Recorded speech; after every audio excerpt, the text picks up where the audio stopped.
Andres likes this one. What do you mean, fuck you? You like it? What do you want me to say? It's all right. You can own it. It's a good video. I don't blame you, bro. You stop talking. Sir, nobody in the audience is gonna hate on you. Nobody in the audience is gonna hate on you for liking that video, sir.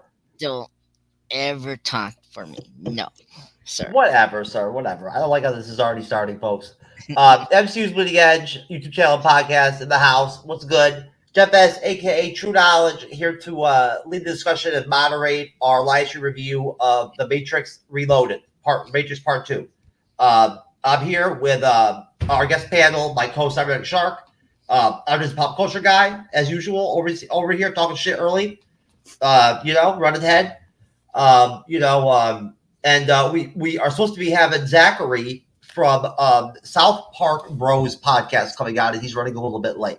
But when he comes on, it'll be his first show with us. So that's always very exciting. We hope you enjoy the show. We just did The Matrix, not last week, but the week before that, the first film. We enjoyed it. We're doing, part 2 right now. And overall, in general, I hope you all enjoy the live stream. Get the comment section. Please feel free to engage. Support us. Consider supporting. Follow whatever platform you find us. Subscribe the shit out of us. Get us to 50,000 subscribers. And turn on all notifications on our YouTube channel so that we drop content when we're live. On Monday nights, and Wednesday nights, and Friday nights. We have our Fallout episode 8 finale review on Friday at 9:35 p.m. Eastern, 6:35 p.m. Pacific. Cyber will be there. Andres will be there. There'll be a lot of motherfuckers there. We're going to be playing drinking games. Just going to be off the hook. Seriously. So, gentlemen, Cyberneticshark, sir, how is your Wednesday going? Oh, just hunky-dory. Just got out of work maybe an hour ago, an hour and a half ago. So, yeah, just living the life. Well, it sounds like you're living the life, sir. But we appreciate the dedication. I know that that doesn't give you a lot of respite time, right? Or family time or anything like that. Whatnot. You're just right back in the chair, live it again. But that's the life of the live streamer, right? You sound like me. You sound like me when I was doing those blowjob impressions during that one Fallout review. That's right, Andres. You didn't notice that, Cyber, when I was doing that with Ben? I was fucking with Ben doing the blowjob. Andres saw me doing it. You were moderating on that show. No, I did not notice. I was doing all the typical old fashioned blowjob mock-ups pretending a dick just come out the side of my cheek and shit like that, whatnot. Oh, you're making the movements. You're making yeah. Okay. I was deep throating my mic. Yeah, so I remember that now. Yeah. Okay. Yeah. Yeah, I don't remember you making sounds, but I do remember you making motions. That's right. I was. Yes. I'm just a pop culture guy, sir. How is your Wednesday or whatever day it is, in whatever dimension you're in or coming from or whatever today? Well, very good. Just finished a project, so that's good. It's starting to rain over my area. I don't know how you guys' weather is. Thunderstorms right now, but hopefully it doesn't affect the internet for me. I don't know. I was telling you, brother, maybe it's the Matrix. It's not rain, it's the Matrix, or some shit. You never know, man. You're a time traveler. So anyways, gentlemen, the Matrix Reloaded. So I saw it in the theater when it came out. I did. It was very enjoyable, I thought. Very entertaining. I don't know about either one of you, but I'd say probably if I had to guess on my overall watches lifetime, I'm probably at maybe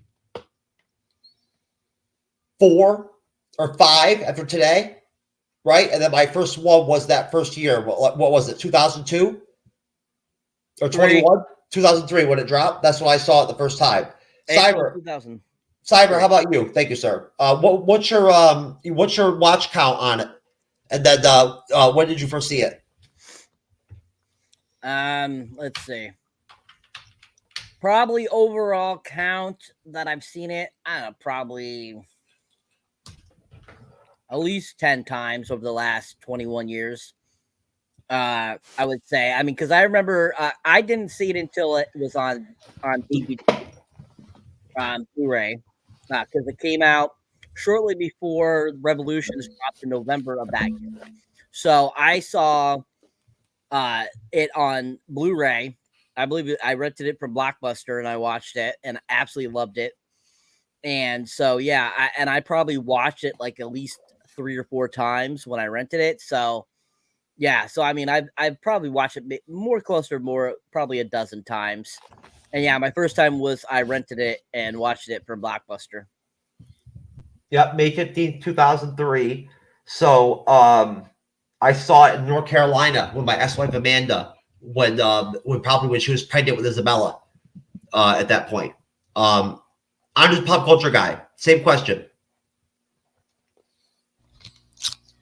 I think the first time I seen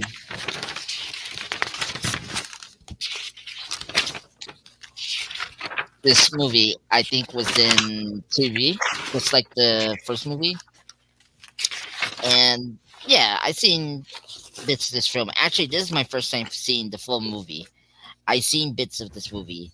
I remember the car chase scene with the keymaker, the ending, the multiple Smiths, but I didn't see some of the half sections, particularly with the city they're in, the siren. But seeing it again fully, properly, it's it's very good. I like the Matrix, the first one. I see this multiple times with the scenes I seen with this movie. So because I was too young to see this in the theater, so that's the problem.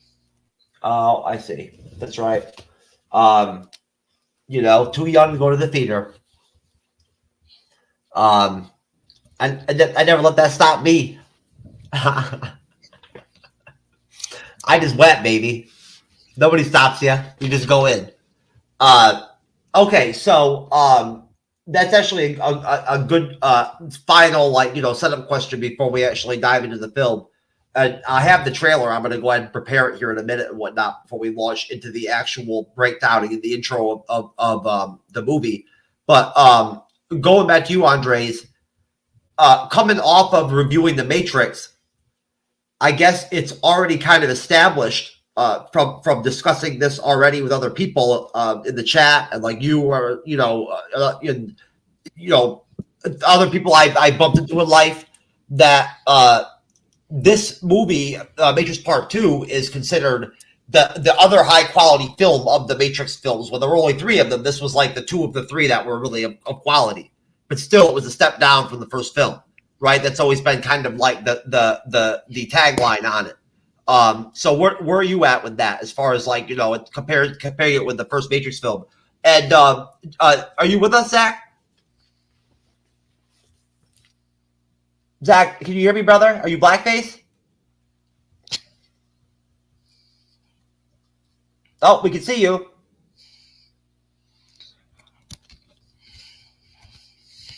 Okay. Eventually, he will tap into the Matrix. He'll call in with the phone in the Matrix, and we'll get a bit of the audio. He's got to get the call from Link or whatever first before we can get that shit going. So either way, back to my question, Andres. I'm not, I guess compare contrast or whatever. Going back to what you were saying just a moment ago, the first film to go to the second film. Well, I mean, unfortunately, the sequel just it was a tough decision for the filmmakers to really top the first film, and I think this movie does a really good job of expanding the universe of the Matrix, but for me, it just lacks, I think, the structure and I don't know. I like the best part about this movie for me is the action. The action is spectacular. I have no problem with that.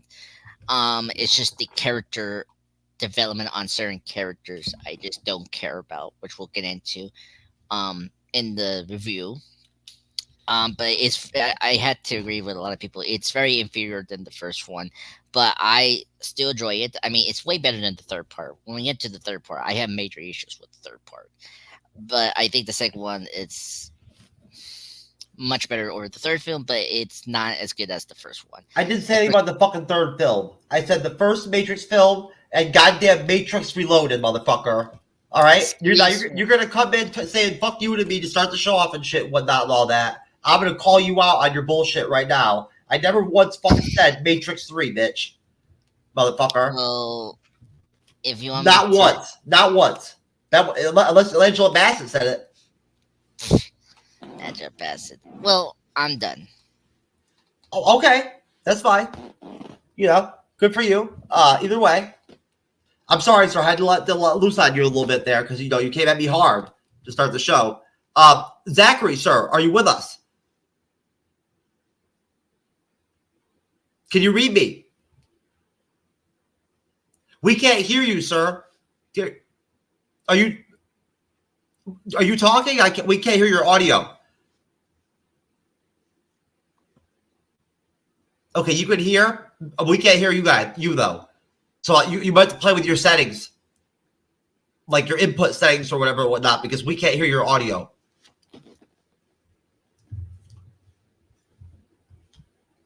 Right? You guys can't hear Zach, can you? No. No. Okay. Anyways, well, again, maybe Time Cop and his like interdimensional time traveling or whatever is rubbing off on Zach's tech or audio gear or some shit like that, whatnot. You never know. He could have the curse going on from that shit. So Cyber, same question to you, sir. Zach, did you hear the question that I dropped? Can you hear me now? Yes, sir, I can hear you. There we go. Sorry about that. I was freaking. It was in my desktop. It was for the Steam Labs. Why I couldn't. You guys couldn't hear me. That's okay, sir. I'm relieved now that I can hear you. I was worried there for a minute that they were gonna have a rough, choppy kind of like, you know, first start of the show there for a minute. It's good though. I was really struggling. I was like, oh shit, I gotta go. I was like, I know you could hear me and you can't hear me, but whatever. Anyways, well, look, I'm going to go to you in a minute, Bob. First, I'm going to go to my co-host Cyberneticshark up there, you know, up top with the actual Matrix green screen. You know, and then Andre's a pop culture guy that, you know, old, young, time traveling, fucking, you know, Angela Bassett, foot massaging motherfucker at the bottom. He already went. The question is, in comparison, you know, kind of the first Matrix film to like Matrix Reloaded, where are we at? You know what I mean? Like, you know, in comparison, is, you know, how much worse or better, whatever. Go ahead, Cyber, and then we'll have Zach go. Well, for me, Reloaded is a really good film. I don't really like to compare it to the first one, simply for the fact that the first one was its own whole dimension, if you think about it. Each of these, Reloaded and, you know, and its successor, as we haven't talked about yet, they're their own story. So Matrix 1 really was its own whole encompassed story. This is just a kind of a continuation of that story. So to compare them roughly, it's kind of hard simply for the fact that the first Matrix was its own whole thing, like I said, and this one is its own thing. And Reloaded, I really enjoy. I thought, you know, rewatching it last night, the story is really done well. The battery died. The whole concept and everything about it was really done well. And, you know, I think a lot of people give this one slack and compare it too much to the first film because of how much more CGI they used in this film. Because there's a lot of scenes that have so much CGI at that time, which wasn't really good CGI at the time. I mean, it was okay. It definitely was along the lines of the CGI we saw like in the first Harry Potter films. You know, so... You know, I think a lot of people give it that slack because, you know, both those films have that much CGI in them. And the first film didn't have that much CGI. So I think that's why a lot of people prefer the original Matrix over this one, is because of that. And, you know, so that gives it kind of that cramping style. Why a lot of people compare it too much, because in their own right, they're two very different films, because we have new characters we're introduced to, but we have, of course, those original characters that their story's continuing. So I would have to say that I find Matrix Reloaded really fun on its own, and to compare it to the first one, I just don't think it's equivalent. I think both of them are good in their own right. Yes, you know, and to correlate along with that, of course, you know that there's the whole deal that I just heard about today, where the directors really wanted to go in a direction that was considered sort of like not really logical, almost with the second and third film. Like they didn't want to kind of go with like what the typical plan was. They wanted to go kind of like, you know, rebel on it. It's hard to explain. But Zachary, just so you know, or if I never reminded you, we have a private chat on here. So like, you know, like at any time that if you need to talk to me or whatever, whatnot, or you want to say anything or let me know anything or whatever, you could talk to us in the private chat, right? You know, and we talk in there. Can you hear me, Zach?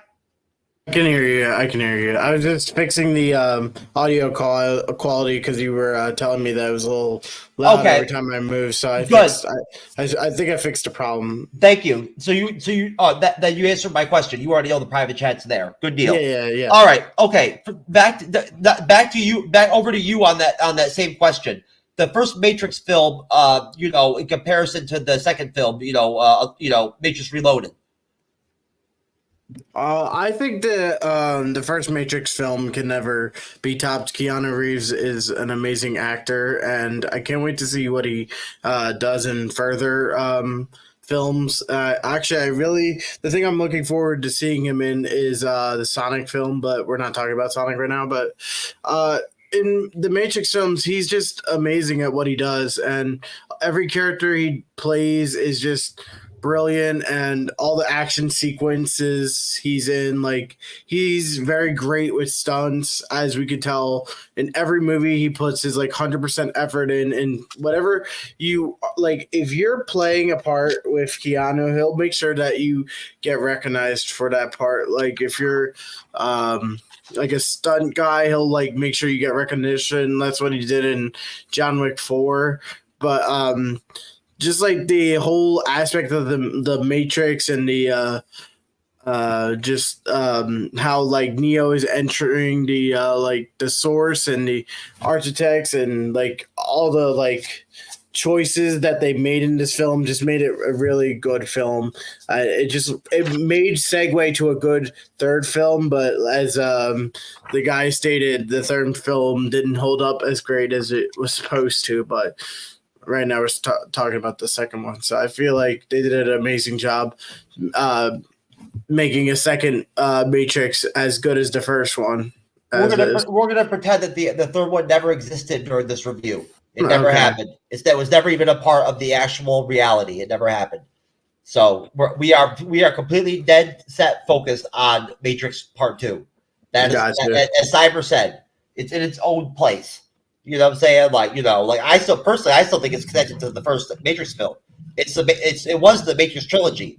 Now it's the Matrix Saga, or whatever the fuck you want to call it. I don't goddamn know what they call it now. Whatever the fuck you call it when there's 4 of something instead of 3. Whatever that word is. You know? Mm-hmm. Whatever. It's like a trilogy, is what you're trying to say. Whatever the fuck it is. I don't know who the fuck knows. I've thought about it a couple times. I have no idea what it is. Whatever you call it, 4 instead of 3. So either way. So start off, right? I'm going to go ahead. I have my notes on the film, but I'm going to start off just from the wiki summary of the film. So I'm basically going to leave some details out, if anything, to throw over to the panel and let you guys kind of fill in the gaps, through your contributions when we go around over questions here in a minute. Let me go ahead and read off this initial segment.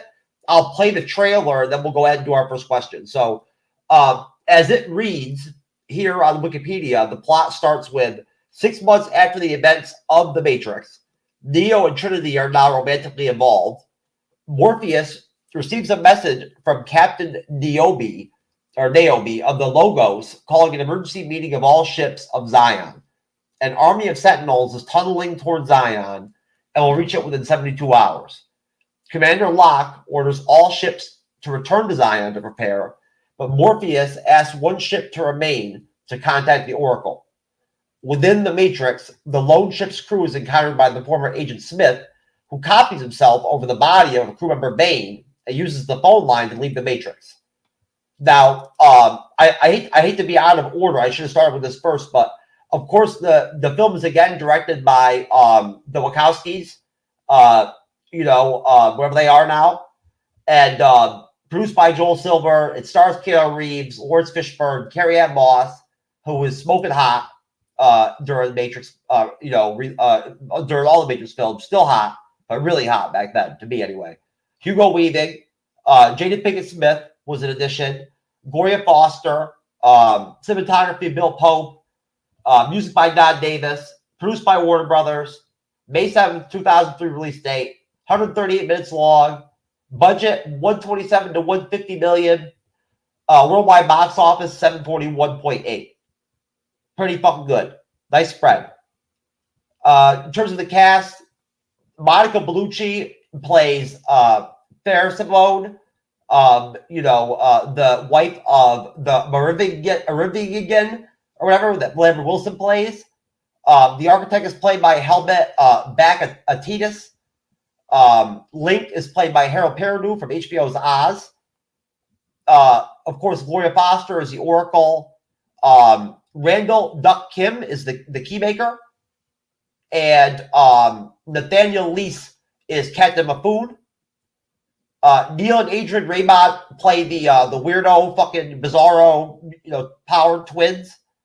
And then besides that, really the only standouts are Gina Torres as Kaz, Roy Jones Jr. You see, right in the intro as Captain Mallard. He only has like two lines in the whole film. And then Ian Bliss plays Bane, the character that gets infected by Smith, like over on the Zion rebel side, right? So just to lay that out real quick, going back to the actual film, in Zion, Morpheus announces the news of the advancing machines. The Nebuchadnezzar leaves Zion and enters the Matrix, where Neo meets the Oracle's bodyguard, Seraph, who leads him to her. Now, I'll stop there and just mention that off my actual loose notes, I just want to, bring up, for attention, the opening again with Trinity, just like the first Matrix film, where she opens right up with like a fight scene and she comes in with the motorcycle and all that. And we get that dream sequence, right? That Neo has, that kind of like, that sort of, it's something that bothers him throughout the whole film, sort of, and basically, we see a really awesome scene where I really love how it visually looks of her jumping out of that window and like shooting her guns like backwards at the agents and fighting in the air and shit. It looks awesome. I love how that's shot. Basically, the only thing I wanted to mention was just that, yes, Link, who is the operator now of the Nebuchadnezzar, Morpheus' ship, is from HBO's Oz. I think he was also on I can't remember the name of the damn TV series. But when Smith shows up at the door and gives the guy the gift for Neo of the earpiece or whatever, whatnot, I really like that. And Neo going to the old apartment where he first met the Oracle, right? After he takes off and flies from the agents and all that and whatnot, because now he flies in the film and all that shit, right? Which is pretty dope. Going to Zion was pretty cool. I thought that was all right. I thought that was dope. It looked pretty cool. That fucking kid is irritating as fuck. That like worships Neo, wants to like give him a blowjob and shit and all that from jump when they get to Zion. Like, let me carry your bags, Neo, or whatever the fuck. I can't stand that dude. That fucking kid. Seriously. He's actually not an addition to the movie at all. We get to see that like cool looking power armor, lift armor shit they use, right? We get to check that out and whatnot. That's pretty cool. I like that. and basically, we get the whole deal where we see the tension between Locke and Morpheus because they both were banging Jada Pinkett Smith's character, right? So that there's that whole deal, right? Throughout the film too, where they have this tension or whatever. They don't like each other because of her or some shit. And because Morpheus is kind of a wild card, or it believes in like the prophecy and all that, and Locke is more of like a hard liner, right? They're only able to leave and go to the Matrix and the Nebuchadnezzar because the councilman, I think his name is Hammond, is the one that gives them clearance. He's the one that likes Neo and talks to him and all that shit, right? And sort of sides with Morpheus and all that. There's some pillowing, Zachary. Of course, if you ever have not seen Shogun, this is another word for sexual sex scenes. Neo and Trinity get it on, right? Holes and all. Link has a woman too. We meet her, Z. The characters have wonderful names. Some of them almost seem inspired, as if they took like a Scrabble bag and threw it up against a wall, and just wherever the fuck fell out, like that's the name for the character. Something like Z and shit and whatnot. That's kind of what I thought to myself during the movie. Z is afraid that Link is going to be killed because of how crazy Morpheus is, and because her brothers were Tank and Dozer that died in the first Matrix film. So I'll stop there before we get into the next part of the film where we have the awesome cave rave party and all that shit. Since it's your first show with us, Zach, I'll let you start. Going up to, sir, the cave party fucking deal, right? And whatnot, everything after Morpheus does this whole Oscar contender speech and shit and whatnot, to all the people in Zion. Up to that point from the intro, whatever, drop, whatever thoughts you have.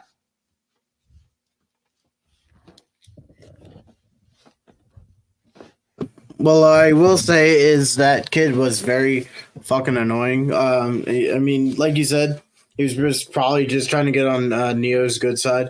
But like, when they visit Zion and stuff, like Neo and Morpheus, they form a crew to return to the Zion, and Zion is introduced to like the human city, and they build like a resistance against the machines, and like Neo like hails like this saviors to people of Zion, and like they just help the people of like Zion and just try to figure out like how to take over the machines that are controlling the people of Zion. And it's a big part of the story, and then like I forget what actually kind of happens, but I know Neo awakens because he's like concerned about the reoccurring dream that he's having for all these things that he's seeing. It's kind of like the movie Inception, but like Matrix Reloaded type shit, where he's just trying to figure out, okay, there's a bunch of people I gotta help out first in Zion, and then go to the Keymaker, and then go to the archaeologist and shit. And Captain Locke, he's skeptical this whole fucking time, which fucking pisses me off. And he doesn't believe in the prophecy or the and the Agnes.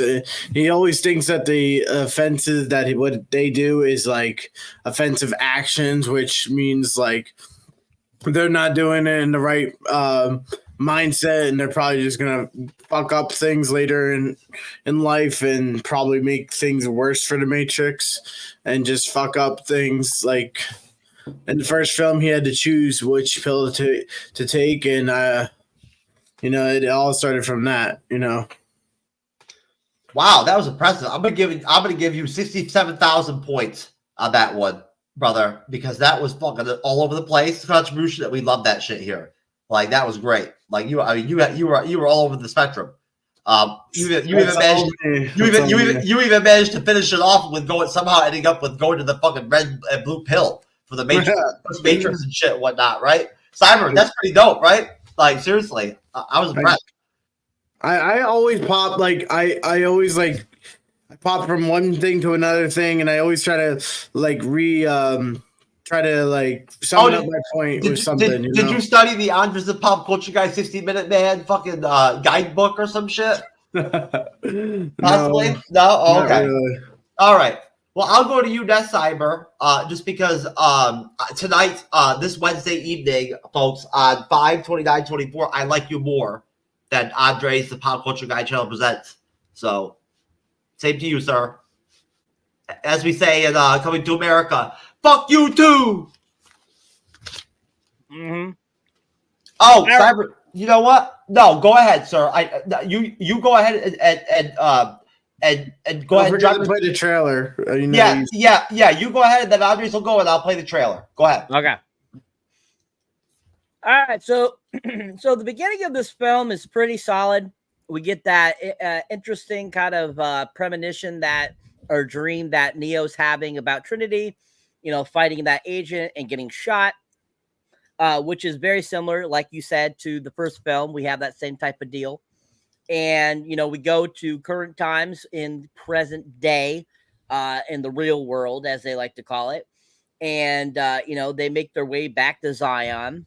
We have that interesting little meeting that they go to before they get back to Zion with all the other people in the Matrix to, basically get themselves ready for the robot attack, basically. And we get introduced to Niobe, who is played by Jada Pinkett Smith, as usual. Really young-looking Jada Pinkett Smith, too, as well. When she did this, she was, I believe, 31 when she filmed this. So she was pretty young at the time. But anyways, we get introduced to a few other people briefly that we see intermittently throughout the film. And, they, of course, that's when we get the great little reintroduction to Agent Smith popping up and him giving his earpiece to Neo for setting him free. And, Neo, of course, does his flying thing right off the bat at the beginning of this film. We get to see him flying around and stuff like that. And, which was fun.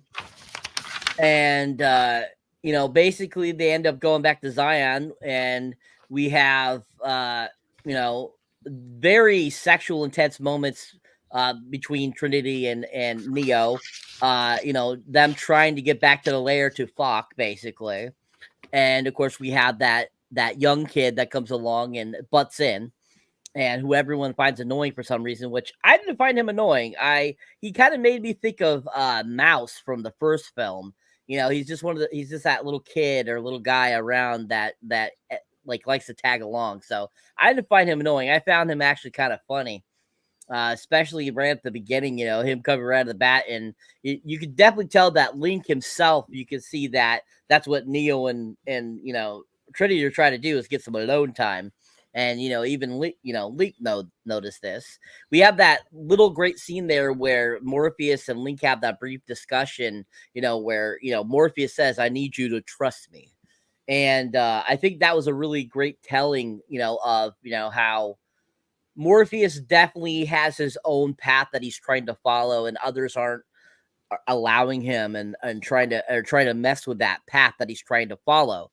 And so him giving Link kind of that little speech there is kind of a pre-indicator, I feel, to the rest, through the rest of the films here, to, kind of that I need to make sure you're going to help me out when I need you to help me out, basically, is kind of what he was doing.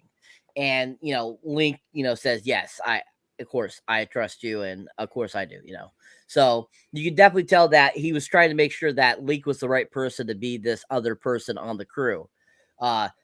Because, they, of course, talk about Dozer briefly in this sequence here when he goes back to his house to find his girl.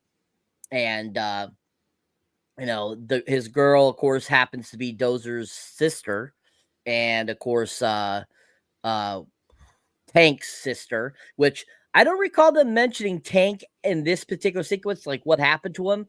But definitely something happened to Tank. I can't remember exactly. It's been a while, but I do recall them not mentioning him throughout this film. But anyways, so we get that kind of little brief moment. That's when we got to see Gina Torres for a split second, who is a fantastic actress. And of course, we get kind of that preceding to going to that giant speech with Morpheus. Do you want me to go into the speech or stop at the speech, Jeff? Stop at the speech. Okay. So leading up to that, there's kind of those great kind of little, tidbits we get, introduced to, Morpheus's rival, who happens to be dating his ex-woman that he was with, Niobe, and Brock. What's his name again? Brock? Block. Thank you. Lock with an L. Lock. Yeah. Locke, and we get that kind of interesting scene where he's like yelling at Morpheus a little bit there, and you're just kind of like, dude, we're in a salvation mode here. Yeah, I get that you're trying to keep things together, but yelling at me is not helping the situation here. And I just love how Morpheus is very calm and collective as he's talking still to him, and I love that. And I think Lawrence Fishburne did such a great job with Morpheus and is such a great actor. And he just really brought Morpheus to life. And I love every dialogue he gave throughout this whole entire film. But even in that little sequence there, I think he does a really great job. And then, of course, we have that little brief convo with Neo and that older gentleman, which I forget what his name is. He's like one of the chair members or something like that. He's Counselor Hammond. Okay. Counselor Hammond. That sequence is really well done too, when he's talking to Neo about how these machines help us, and yet we're fighting machines that are trying to kill us, And I think that was a great metaphor right there that did really well as well in that scene, right at the beginning of the film, to kind of get you to thinking, oh, how's this going to play out in the end? And, as we get through the film and as we go into, further down the road, we'll see how that does apply. Because it was really wise and great words.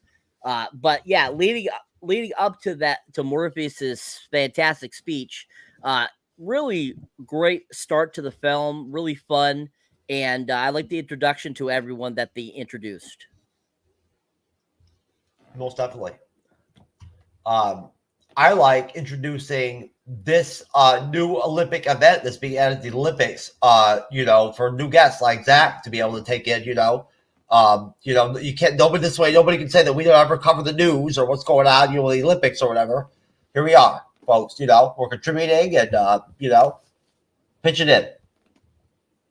There you go, Zach. That's a new Olympic event, that's coming out, whatever the fuck the Olympics is. It's unnamed right now. They don't have a name for it. It's untitled. Oh, Zach, were you not a fan of the new Olympic event? Not really. Oh, okay. You all right. You know what? Okay, you're not really down with it. Okay, well, it's new. They're trying it out. So nothing's 100% at first. Just like me, I took all these notes and I put them all in bullet points, and I know I'm going to be hopping around all over the place. So y'all are going to be like, this guy doesn't know anything. Well, you can. If we were talking about South Park, I would know my shit. That's all I'm saying. Well, there's no South Park in the Matrix Unloaded, sir. But honestly, that's what it's missing for me. Well, I know what Andre the Pop Culture guy is missing.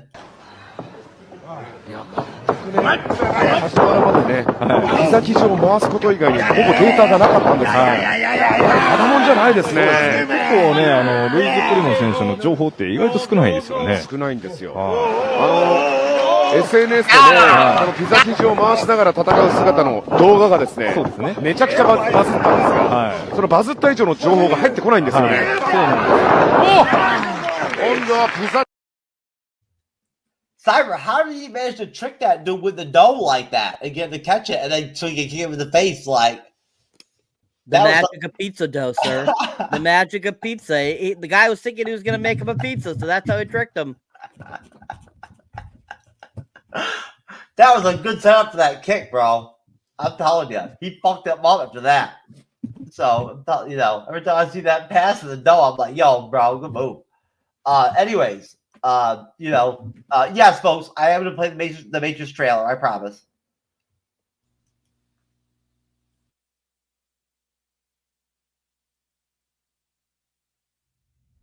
Now, yes, Andre's a pop culture guy, sir. Please. I apologize that I forgot about you there for a minute and whatnot on that question. Jump right in there, sir, and get your contribution in and whatnot before so we can move on farther into the movie. Yeah, yeah. So yeah, I agree with the panelists here that the beginning was well done. It's actually my favorite part of the movie. We'll get to my favorite part of the movie soon. It's great they reintroduced the characters here that we all love from the first film. You know, Nero, Morbius, and Trini. They're all great. I love those actors. And yeah, I think this section is really fun. And in terms of new characters, I actually really like Link. Link is my favorite character. Remember the time when I saw him in the second film. I was like, okay, he replacing Tank from the original film, and I thought Link was great. I mean, I totally forgot that that's the actor from Oz and Lost. He's a very terrific. Yeah, he was on Lost too. Yep. Yeah, and so I thought he was a great addition to the cast. So I really liked him from the new cast. Jada Pinkett Smith as the former love interest. She's good. I don't mind her. I think what she got here in this movie was really good. And and then the other soldiers, like the one actor from Man of Steel, who was General Swanson. He was really good. I like him. The other guy that I remember from the Dead Zone of all places, from the David Cronenberg film. He was really good as well. But yeah. So overall, the new characters I don't mind. I think Link is my favorite. And the kid. I mean, I do agree with Cyber. Just like Mouse. He's just a little too excited. But what are we gonna do? I mean, he's a kid, so whatever. But I don't particularly like him either. But same time, he's not like he's not Jabba or like he's not Jar Jar Binks. So at least he has not that going on. So that's good. But yeah, so I really enjoyed this beginning. It's fun. I mean, first off, the Trinity beginning was so awesome. I mean, when she threw the motorcycle into that building, that small building, and explode big, it was spectacular. And so I enjoyed this. We'll get into my other favorite parts of the film, but overall I think a good beginning. The Matrix was like her landmark role, character. Other than that, honestly, and then the acting that she did off of the Matrix films, right? Those roles, that she got off the Matrix films. Other than that, she never did shit really. She was never really in anything significant really. She's in the Acolyte, right? But she was nobody until the Matrix, right? And it was really her, kind of her shine. When she really stood out. But I just want to point out that Z was originally played by Aaliyah. I didn't know this until just now. That died, of course, in the plane crash on August 25th, 2001, before filming was complete, requiring her scenes to be reshot with Nona Gay. Jet Li was offered the role of Seraph, but turned it down as he did not want his martial arts moves digitally recorded. Whatever the fuck that means. I mean, I think replaced by the CGI figure that we see sometimes in the film. So I understand where he's coming from. I think it means when they digitally enhance something, they use green screens and probably stunt doubles, and they take over all the acting for you. But that's what they're there for, Definitely, most definitely. That just Morpheus is down and he's there to do his fucking Oscar, contending speech and shit and whatnot and everything, in the cave, scene or whatever of the movie, right? Very interesting scene. He's got to inspire the people of Zion and whatnot when the Sentinels are whatever, like less than 72 hours away from attacking Zion or whatever, right? And like destroying them and shit. I just wanted to mention when we see Neo fight Seraph, he says some really funny, stupid Jean-Claude Van Damme type shit, like from fucking like Bloodsport, like Young Frank type shit. Like he's like, Neo asked him a question. He's like, "Why did we have to fight or whatever, whatnot, and everything?" And he says some shit like, "The only way you can really get to know someone is to fight them," or some shit or whatever. It's fucking hilarious. I loved it. There's some good scenes in this movie. But anyways, after the Morpheus speech, that whole cave scene and shit, right? For one thing, it was Fraggle Rock looking, right? The cave shit, right, was really Fraggle Rock looking to me. I was seeing some Fraggle Rock shit going on out of the cave shit, which was interesting, right? And a lot of shit went down. They had the tense drums for one thing, right? That shit was crazy.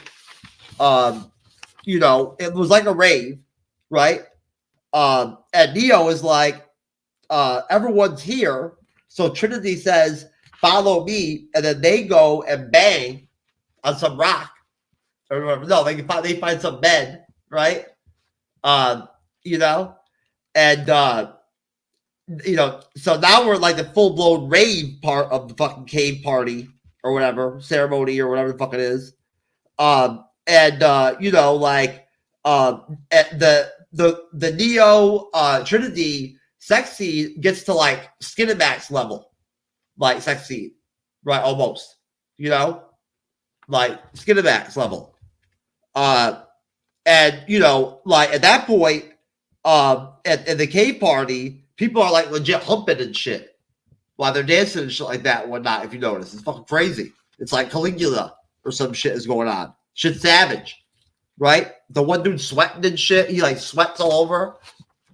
Lot going on in the cave scene, right? There's also something in my notes about how bangable Carrie-Anne Moss was in 2003. Gotta love it, baby. Gotta love it. True knowledge reveal is the secrets of my notes for the movie.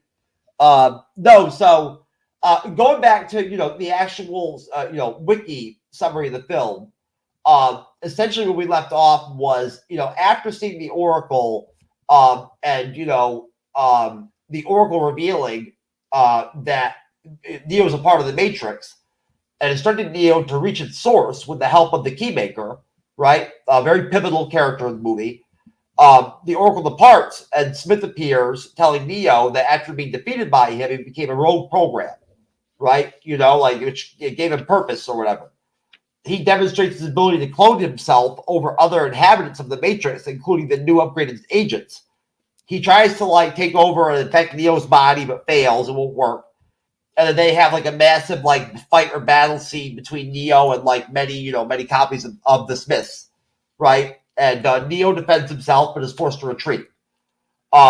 So Neo, Morpheus, and Trinity visit the Merovingian, okay, who is imprisoning the Keymaker. And the Merovingian is a rogue program with his own agenda, right? And refuses to let the Keymaker go. Well, this chick, his wife, however you pronounce her name, Fair Fezimode, or however, per Fezimode, sounds like it could be coming from one of the Amazonian island names from Wonder Woman, seeking revenge on her husband.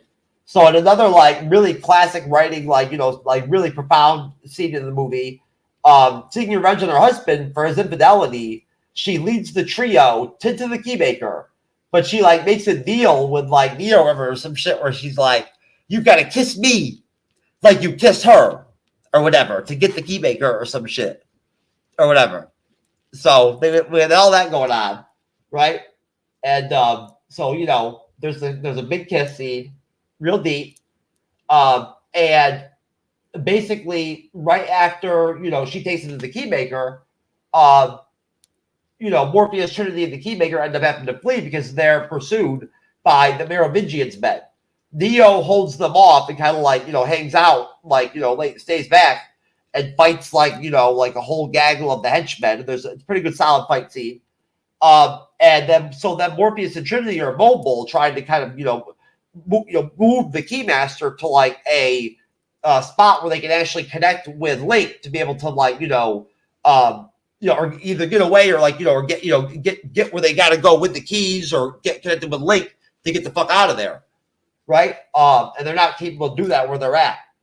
So that's when we see the twins really get into play, and basically their powers that they have are like sort of like visions, where they have the ability to basically mist themselves to where they lose their tangibility.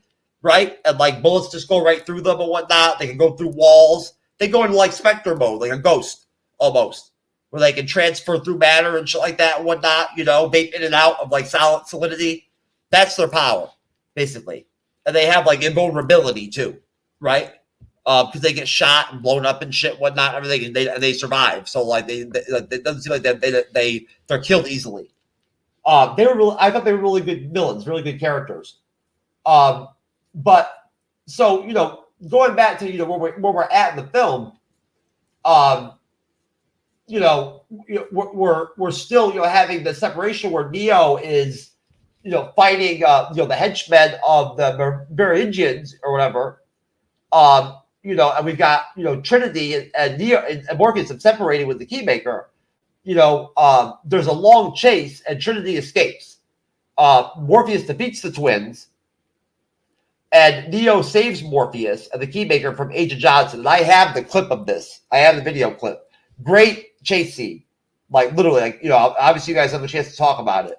One of probably the core action scenes of the film, if not the core action scene of the film, is the chase scene.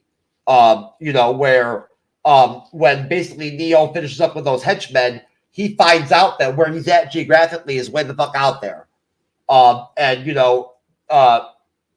Trinity and Morpheus are with the Keymaker are pursued by agents and by the twins through this whole long car chase montage fight scene type deal.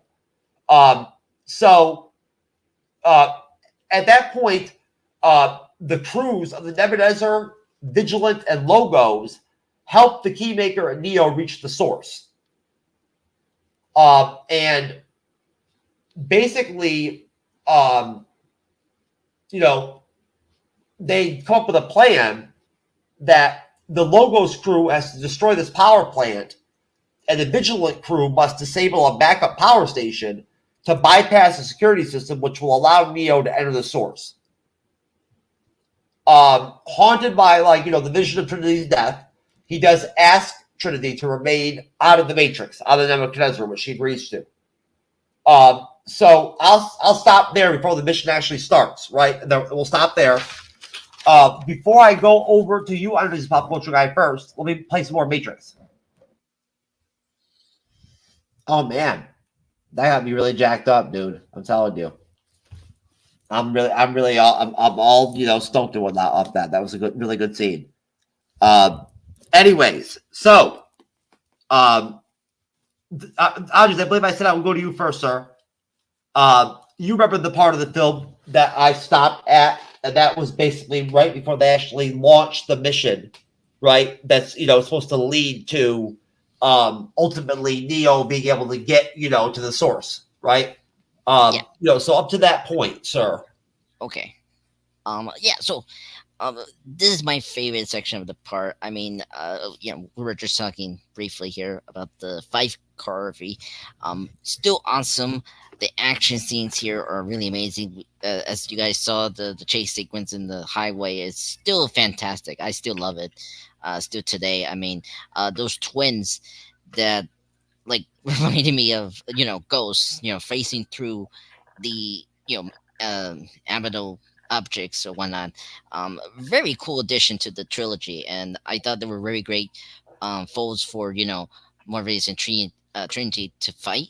And I thought the special effects looked really good on them because they look very creepy and ghosty. And I like how they're not like white ghosts; they're like green, like the Matrix. So it's kind of cool design they did with them. So I really appreciate that. The key maker.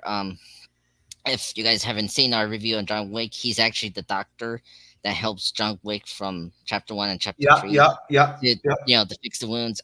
Great actor.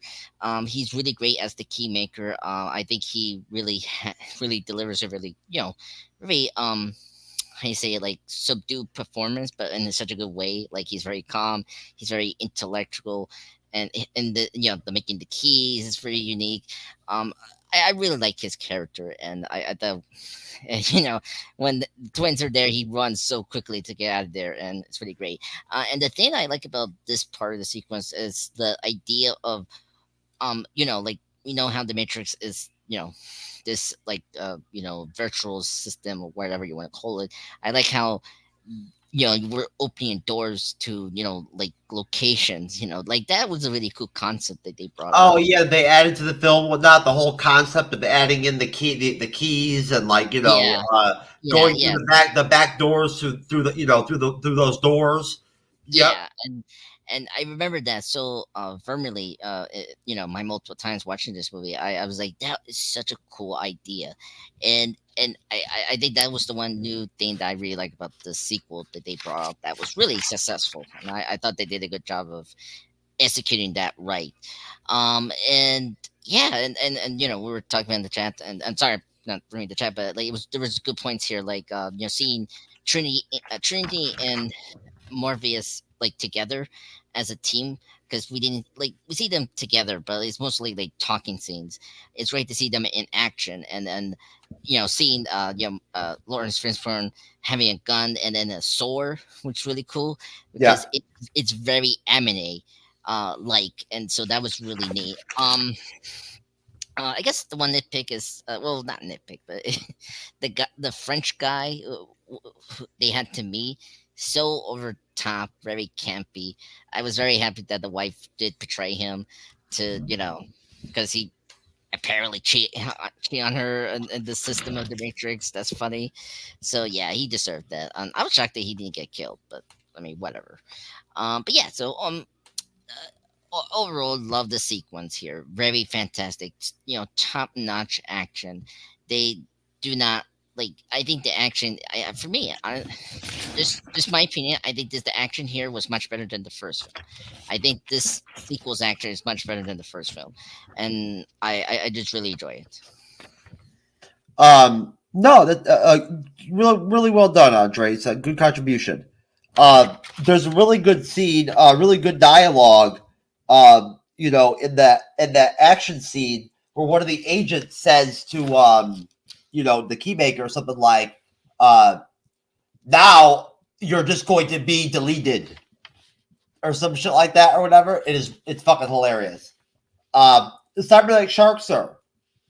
Your thoughts, sir, on that passage, of the film.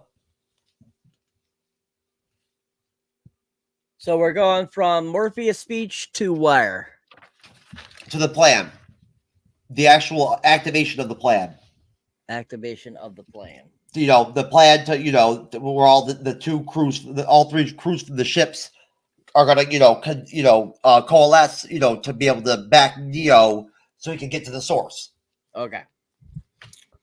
All right. So Morpheus' speech is fantastic.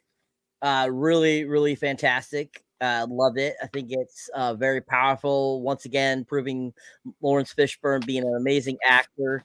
He really knows his stuff. He really is always been I think a great actor that is just able to do all kinds of different things. And that scene was just really powerful and awesome. We finally get, Neo and Trinity getting it on. And of course, as you said, you said Skinemax level. And that was not Skinemax levels because A, there was no tits. B, you could barely see either of their asses. 3, you really couldn't see any stomach, really. Just it was more of their faces. You got Yeah. more Cinemax level in the actual in Zion's mainframe there, where they're all dancing. There were women wearing see-through shirts. You could see their nipples and stuff like that. So that definitely was a little more Cinemax level. But overall, that I would say that was a very okay sex sequence. The music was really good in that sequence. All the dancing was really fun, and it was a very interesting little scene that they decided to add to this film, which I think was very enjoyable, even though it wasn't Skinamax level. Eventually him going to see the Oracle, Neo. Of course, we get the late great actress there that played the Oracle. She was fantastic. This was her final film role. She actually ended up dying. That's why we got a different one later on.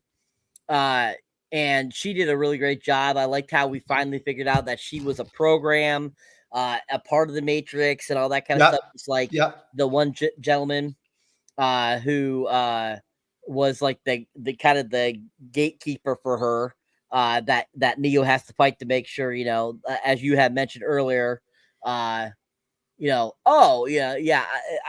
it if I fight somebody, I know them better. So that was, awesome. That was some serious, like, fucking, OK USA, Oscar contending talk, writing around on that one. Okay, you think. And so that seems really fun. And then, of course, that's when Agent Smith pops back up. We get that really crazy ass fight sequence, which uses a lot of CGI, which I remember a lot of people complaining about the CGI, like I said, in that. And that's why this movie got a lot of slack, is because that CGI was very cartoonish looking. And how they intermixed it with the live action, it just didn't flow very well. So I can understand that, and it did it. It just like it went from kind of like being live action to all of a sudden scrolling into that like CGI look work, and it just didn't work very well for it because it just was too cartoonish. Like I was saying, it looked a lot like how the animation in the first Harry Potter, second Harry Potter looked. And so unfortunately that CGI at the time was still growing in its authenticity of the CGI work. Whereas if they made this today and had the budget like they did, and the actors at the time were still that age and all that stuff, I definitely feel we would see that whole sequence farly superior better if it was made today. But of course, this got made in 2003, so the CGI wasn't quite there yet, as it did a few years later as we started seeing in further projects. But at the same time, I think that its cartoonish lookness is kind of what made it look so different than the first film, making it seem more colorful versus how dark the first film was. So that sequence is interesting. I love, Hugo Weaving. He's fantastic. I've always thought he was a great actor from, his portrayal of Elrond in the original trilogy of the Lord of the Rings to V for Vendetta, so forth. He's always been a really great actor, and he was amazing as Agent Smith. I absolutely thought he was like one of my favorite characters in the Matrix trilogy. And so after he gets away from that, we have as the movie progresses, we get some interesting introduction to new characters, the Merovinci, his gang, the Merovinci's wife, who is played by the gorgeous and amazing Monica Bellucci. Oh my God. Oh, that dress she wears in that sequence. I could watch that for hours. Yeah, she's smoking hot. And that woman is 64 now. So at this time when she made this, she was, already, 43 years old. So she was, looking like she was, 23 at the time. So, I mean, she's an amazing actress who's been a ton of things over the years, and I absolutely love her. She's like one of my favorite actresses. And so when she popped up in it, I was like blown away by that, because I was like, no way. And so she was just so fun to watch. And then her asking Neo for that kiss was just like so awesome. I was like so into it. And I was just like, oh, please, more passionate Neo. And so I was like, the look on Trinity's face too in that sequence was super hilarious. But the guy that plays the architect or the Mayor of Vinci, sorry, that's architect, the Mayor of Vinci, he is interesting, Lambert Wilson, and I really enjoyed the character he put on as the Mayor of Vinci and how he was such like an asshole and dick, and like exactly what a program would be, programmed to be like, and be as realistic as a real dude and his wife in real life that he cheats on all the time. And he played that character off really well. His accent was really great. And some of the sequence there, he's just like, was just hilarious and fun. And I thought he did a really good job. But then getting introduced to the Keymaker, played by Randall Duck Kim, I absolutely love this dude. He is so awesome. I think he's a great character actor. He always plays really cool characters. I loved him as the Keymaker. And every time I think of the Keymaker, all I can think of is the freaking Keymaster from Ghostbusters. It makes me think of that. But at the same time, it's like Randall does such a great job of playing this character that you are just absolutely you automatically become infatuated with him because he's just such a great character and he's so fun. And I just really enjoyed his character in the film. And rewatching it last night, I forgot about him. I actually have forgotten a lot of this movie because it's been such a long time since the last time I saw it. And it just reinvigorated how much I enjoyed the film and how much I enjoyed his performance. And so seeing him kind of do his work and creating the keys and make his way through different places throughout this area in the Matrix was really cool. But then that fight sequence with the Mayor of Vinci's guys and Neo was pretty interesting, especially those twin guys, as Andres has mentioned, how they looked like the Matrix colors and stuff like that, because when they went invisible or translucent, they became like that green aura kind of look, almost like a ghost. And those two twin guys did a pretty good job. I enjoyed them. I thought they were a fun little snippet in the Matrix trilogy, played by Neil and Adrian Raymond. I don't think I've ever seen them in anything else. I think this is the only movies they've been in.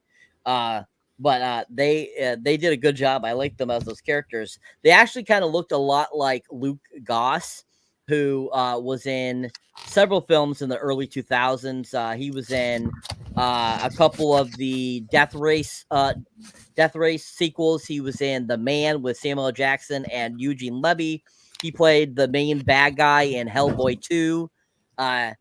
And he was a really great character, but they kind of looked like him a little bit in that makeup and everything. So I think that was kind of funny because when I was rewatching it last night, I was like, is that Luke Goss and his twin brother? I'm like, and then I looked up their names and like, oh no, it's not him. But anyways, great fight sequence through that. I mean, that scene was really done well. All that arrow bat stuff and all the weapons they used and all that kind of stuff was really cool. And Neo taking them all out. And of course, the Mayor eventually being like, yes, you would take them all out. I'm sick of this predecessor shit and stuff like that. And how he does that was super funny. And that was kind of like the first time you understand that, like, you heard him say predecessors and you're like, there's been more than one Neo. Like, what? Like, this is interesting. This pulls me in. So I think that was a really great line that really pulls you in too. So really great. And of course, then basically the pretty much everyone kind of disappears, and then Neo has to make his way back to them, and that was really cool. And that's when we get that action sequence with Morpheus and Trinity going to bat. We have them, basically having a fight on top of the semis and stuff like that was really cool. The CGI work and that was really done well.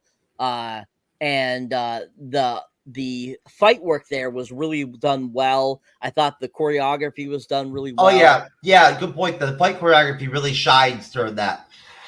Yeah. And I think that it's a really fun sequence. And then all of a sudden, out of nowhere, that's when Neo comes to save the day. And we see all the shit he's pulling with how fast he's going and shit, which was really awesome.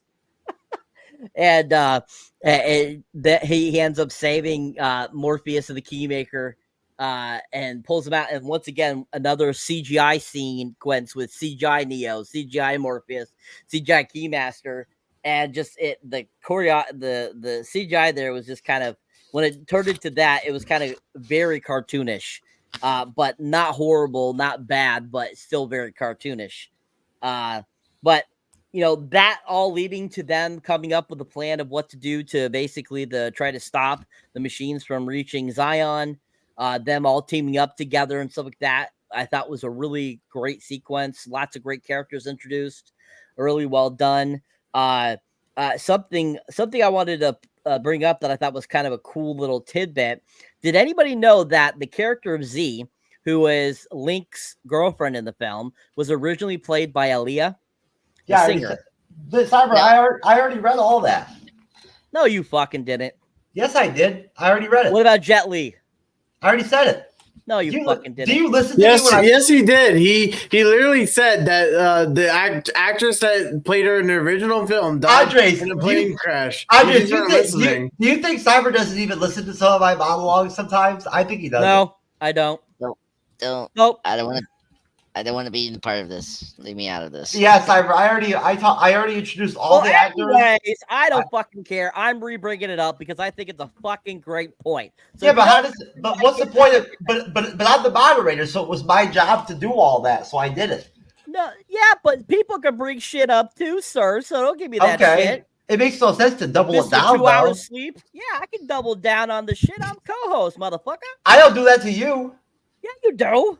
No, I don't. I don't repeat the same shit over. No, I don't do that.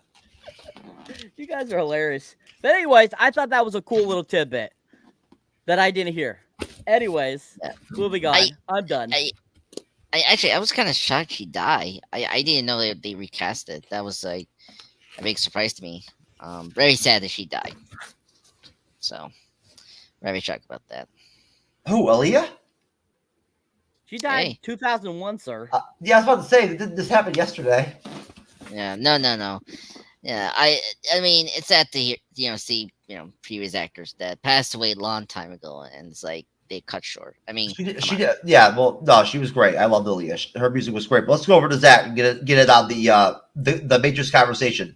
Zach, wrap up on this question, sir. We're going all the way up to the actual activation of the plan. To essentially, set Neo up to get into the source. Well, like everybody said, that highway chase scene, like when you showed us the trailer, when I didn't really see the trailer because like I wasn't born into that or like wasn't like around like when this movie was out.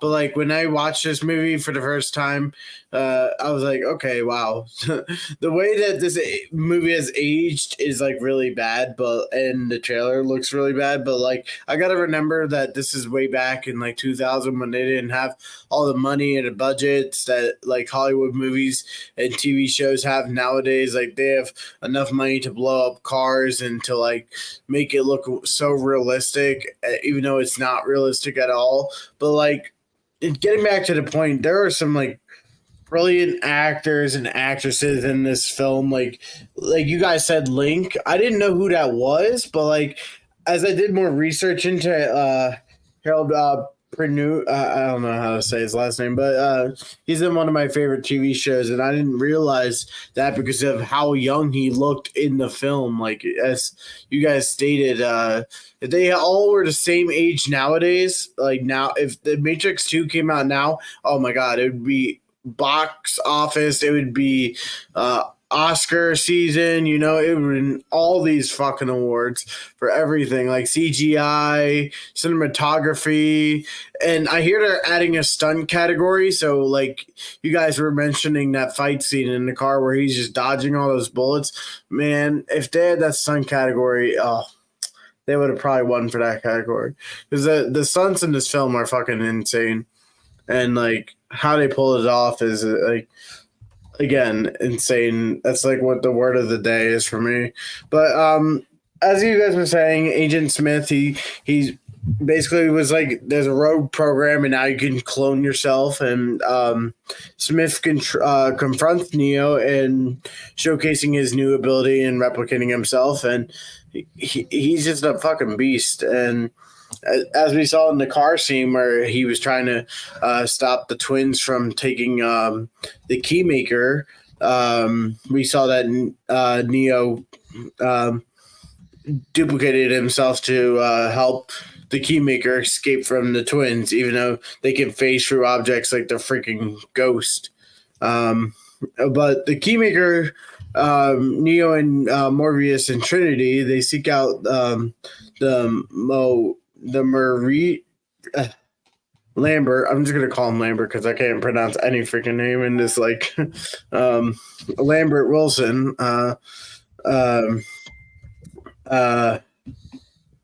Where was that? And he refuses to help with the Philosopher's Stone because his wife betrayed him, leading them to the Keymaker. So his wife basically gave up them the location of the Keymaker. And then now we're on to the highway chase scene, which we all said that was intense, probably one of the best highway chase scenes in 2003. I don't think I'm mistaken. This movie didn't win much.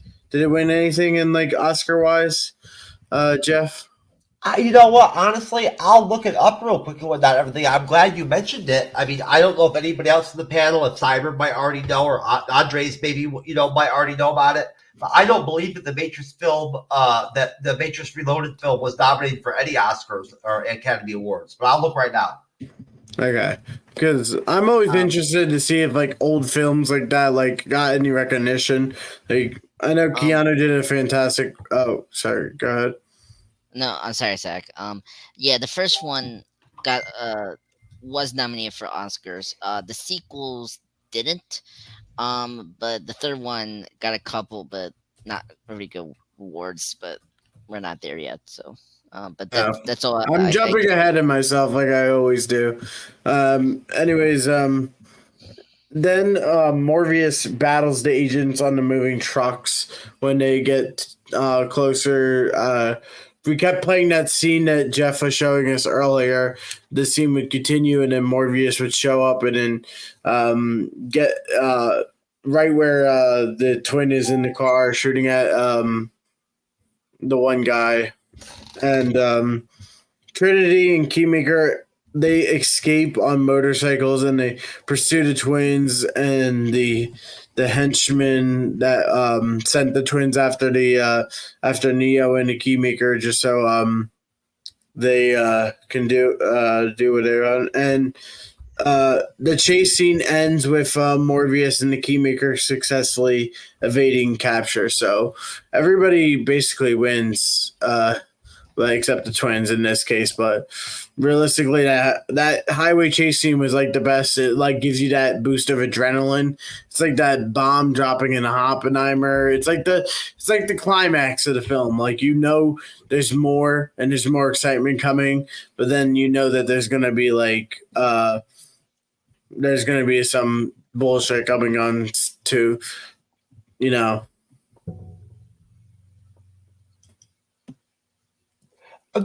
Are you done, sir? Yeah, I think I'm done. Unless if there was more that I could break down. No, sir, you're good, man. You don't have. I didn't want to go too far because, I know, we ended at that car chase scene, and I don't know if you want me to dive into the Artex yet, but no, that's where we're going to go right now. We're pretty far into the film. The movie didn't get nominated for anything significant. It really didn't.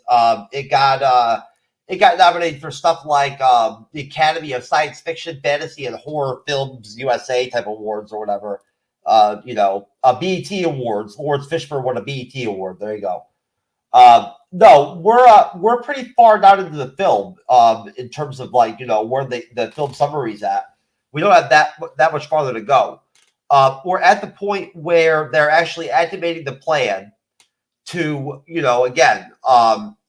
basically the three ships and their crews have to complete their missions to be able to free Neo up to be able to access the source, using the Keymaker.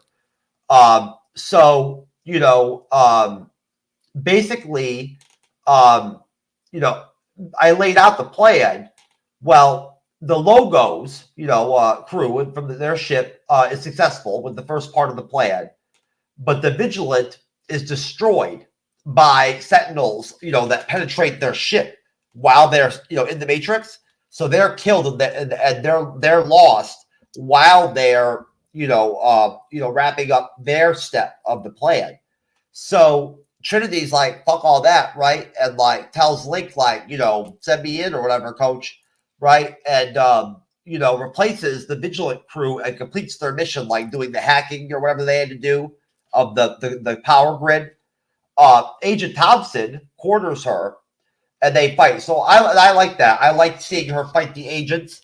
And of course, this is where we wrap back and sort of roll back to the beginning of the film, right? And what Neo's already dreamt and what the Oracle's already basically told him is reality, is what he's going to have to face.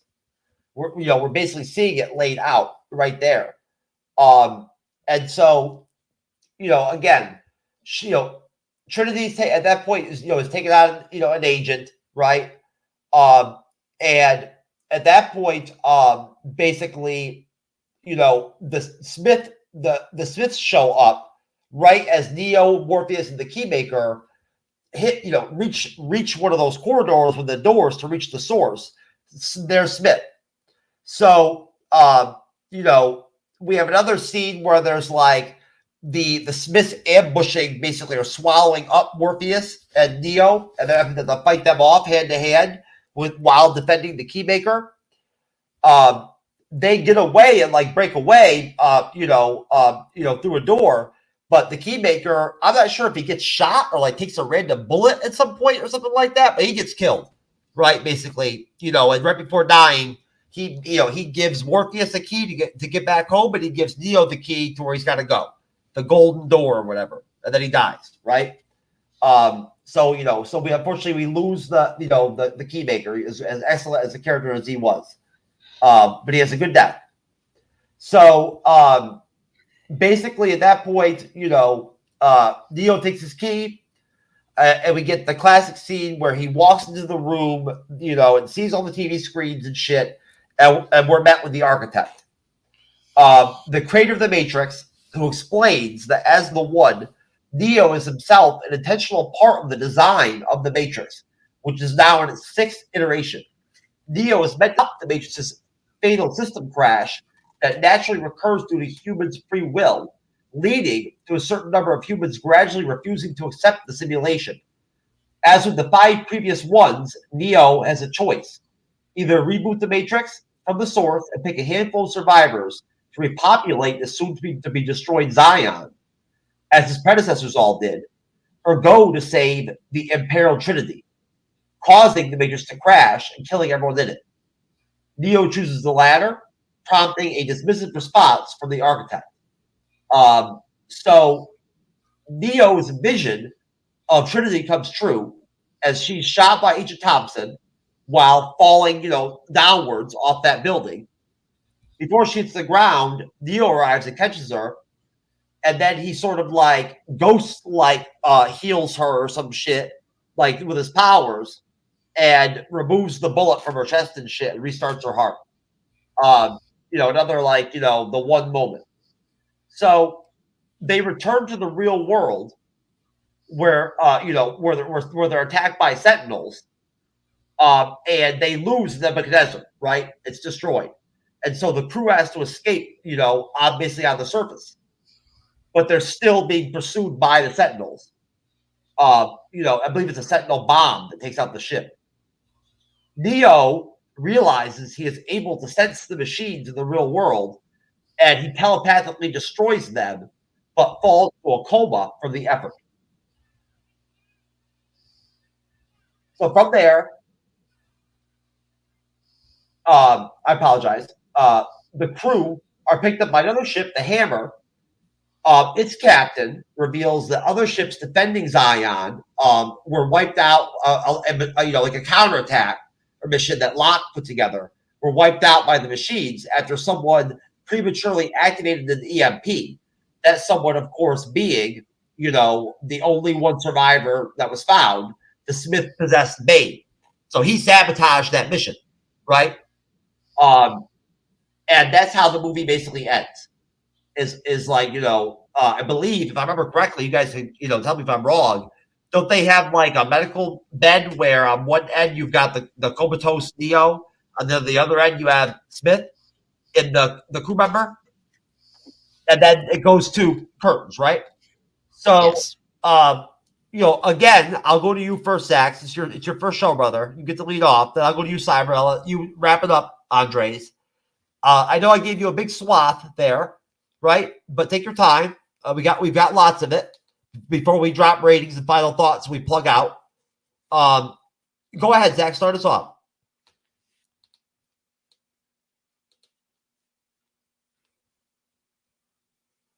So I'm starting us off. Okay, so we were just talking about the Arctics and how Neo enters the building with the building housing source, and the keymaker helps him understand the code and stuff. How you were just saying in the wiki breakdown, and inside Neo meets the archaeologist and the creator of the Matrix, and this is the big like, ooh. This is the creator. Oh my god, we have so many questions. It's like if you met like George Lucas or like you met Steve. I'm trying to think of like all the popular like George Lucas and who's the other guy? Steven Spielberg. You had all these questions like, oh my god, how did you do that? Oh my god.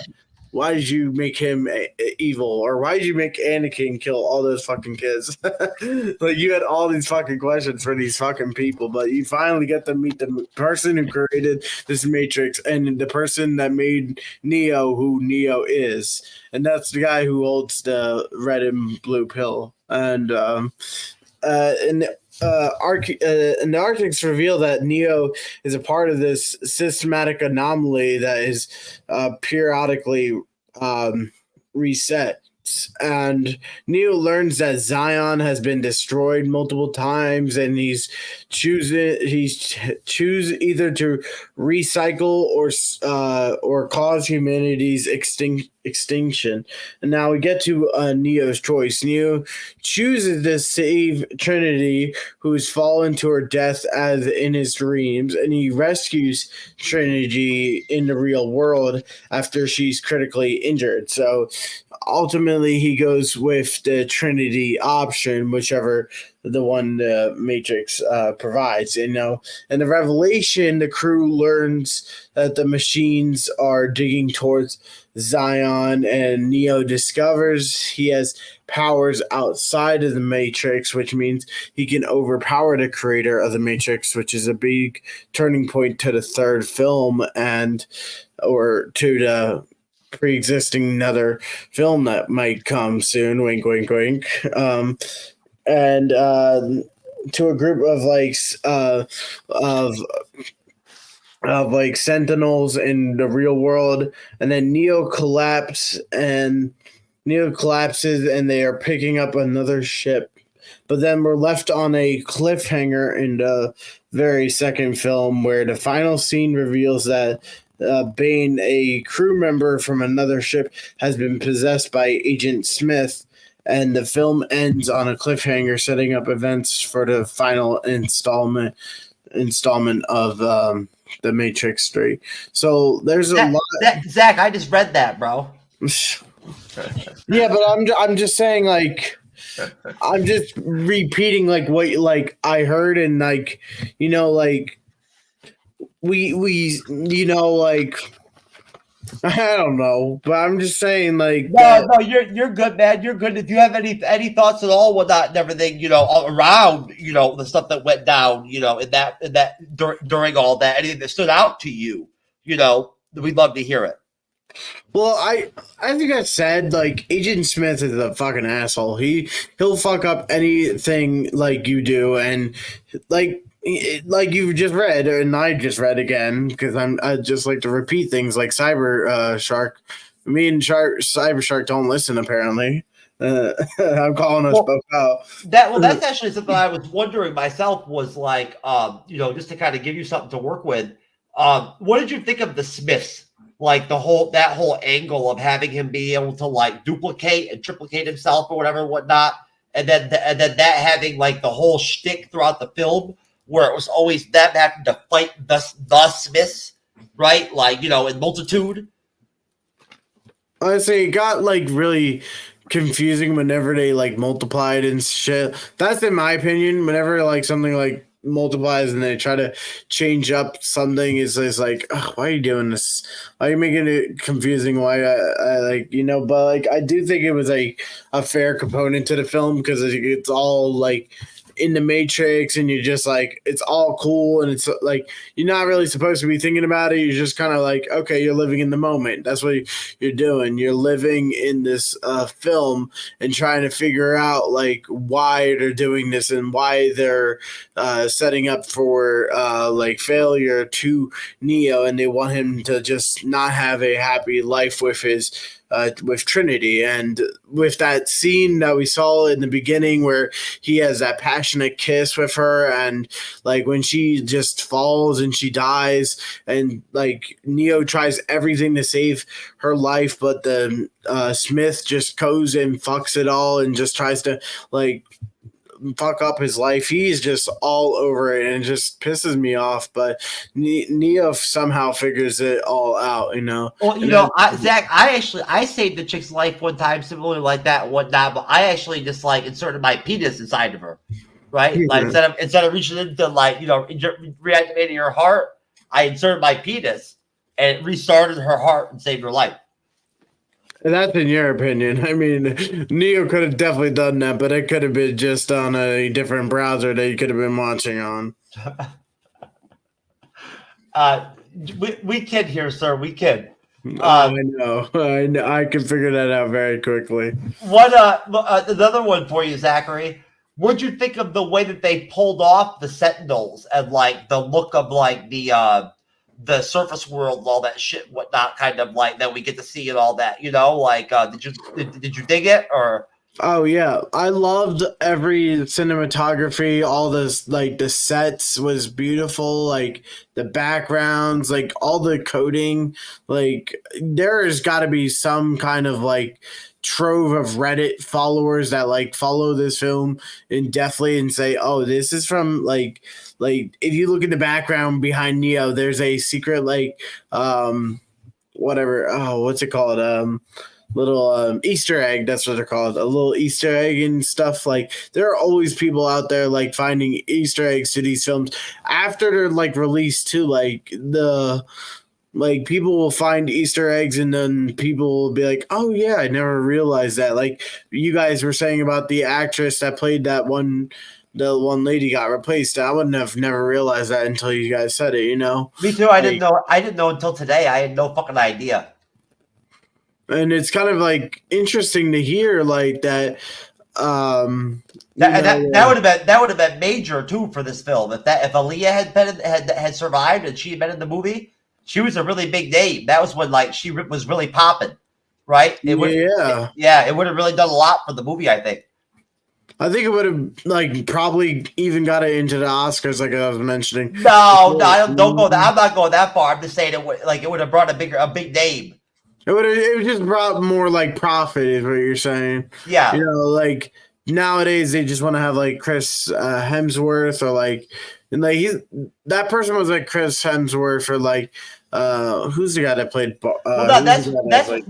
She died right when she was just breaking out into acting. Right, like literally right at the start. So you know what I'm saying. So like she was just getting out there and like growing her brand. So well, look, I'll move over to Cyberneticshark, sir. Your thoughts, sir, and then also I was going to ask you, Cyber. I'd have to imagine probably without looking it up that the Matrix Part 2, Matrix Reloaded, must have taken quite a while to film, right? I would imagine. So this got started filming in 2001 when Aaliyah died. So they had already shot most of her scenes, and when she died in the plane crash. So yeah, this started getting filmed back in 2001. Okay. because Yeah, the no. special effects took a couple years to do. No, most definitely. I mean, I imagine probably just that freaking the car chase or action scene deal or whatnot and all that seems like it would take forever. Yeah. So they started filming this in 2001 because I think it was 2000 when they greenlit doing the sequel. So they knew that it was gonna take a while because they were shooting 2 and 3 back to back. So Most definitely. That's why they were able to release them so closely. I remember now. So go ahead, sir. What are your thoughts on that final third of the film, I guess, or whatever, whatnot, before we get into ratings and we'll drop our final thoughts of the film. The latter part of this film is really great too, as well. Like I said, rewatching it really reinvigorated my love for this film, and there was a lot of great scenes. After that great fight choreography with the highway sequence when after Neo saves them and stuff like that. We get some really great kind of like montage of them creating the plan with the Keymaster and what to do to be able to get to where Neo needs to get to really get the full information that he needs to. And we have that great montage of like what's going to happen and stuff like that. And we get to see all these different areas that, we hadn't seen previously in the first Matrix film. And how they take that out and everything like that is really cool. And like the precision they have to do and all that kind of stuff to be able to do these things. It was really well constructed, and you get through it, we get to see a lot of great sequences.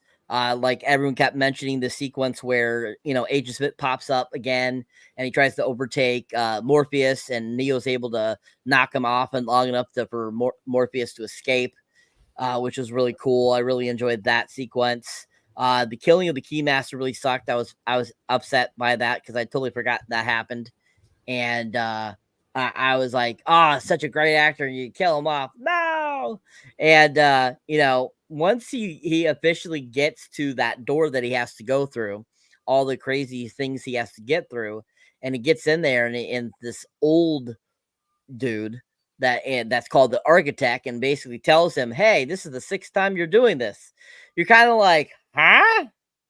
Like literally finding out that this is the 6th time that there's been 5 other Neos before you. I mean, wouldn't you kind of be like, this is weird hearing this? But at the same time, if you watch Neo's face and watch as he's talking with the Architect and stuff like that, his face stays so like bland, so like robotic. And just that right there kind of shows you how different he is than the previous 5 Neos that have been there. And even the Architect himself points out certain little things that you did this differently than the previous 5, and this and that and stuff like that. And he mentions these things, and so it's kind of like, maybe this Neo is officially the one to stop the Matrix from going over and over again, basically. And just everything he says, like how the Architect talks and how everything he like says is very like hyperbole, or very like sophisticated how he talks about these things, and just kind of crack it up like does Neo really understand these words? Or well, because he's more machine than person. I mean, he still is human, but I mean, the machine thinking and quality that he has, does it understand these like? I think he was pretty intelligent, because remember, he was a hacker and all that shit and whatnot and all that, right? Like, like back before he got unplugged. Yep. So no, I think he's actually pretty smart. So he probably did understand those things. So I just thought it was kind of funny, all the certain words that they have the Architect explain and stuff like that, which I just thought was pretty funny. But at the same time, you're just kind of like thinking, yeah, this is probably what a machine would say or would do, because as a machine would think very sophisticatedly. So I think that was very smart in the writing process for the script. And so, once we have the other Neos in the back, and it's like showing all their reaction stuff was hilarious. Like everyone starts going, fuck you, and stuff like that was absolutely hilarious. I was cracking up. And like some of the Neos you see, they're going like this and stuff, and like that. It's just like super hilarious. And you just kind of like crack it up because how many times did they have to shoot that scene without maybe Keanu cracking up or the other guy cracking up maybe a little bit because it was so funny? And so I was like, that's like one of my first things I was thinking of, like, oh, that seems like it'd be funny. Like you would crack up at that sequence. But really great sequence there. And then finally when he gets back to, to Morpheus and everyone and telling, basically Morpheus that, this is really not supposed to happen. This is supposed to be a rewind every time. This is the sixth iteration that we've been doing this. We cannot win. That's not how this program works. And I believe the guy that told me this, and that the Oracle basically is just a machine telling us fibs, basically, and not really reality, and that there's no way of winning this. The machines always win. And so even though Neo gives this bad news, they still are trying to stay in the fight. And so when they get hit by the Sentinels send their little bomb to blow up the Nebuchadnezzar, that explosion sequence was really cool. I thought the digital effects were done really well there, and I thought were really fun. And then Neo finding out that he can hear the machines, it's different than it has been previously. Now he has that like feeling, like you feel him. That was freaking awesome when he puts his hand down and just makes them all short circuit. It was so freaking cool. And then him going into the coma, and then them showing him lying there, and then the other guy that was the only survivor of the attack on the other ships happens to be the Agent Smith guy.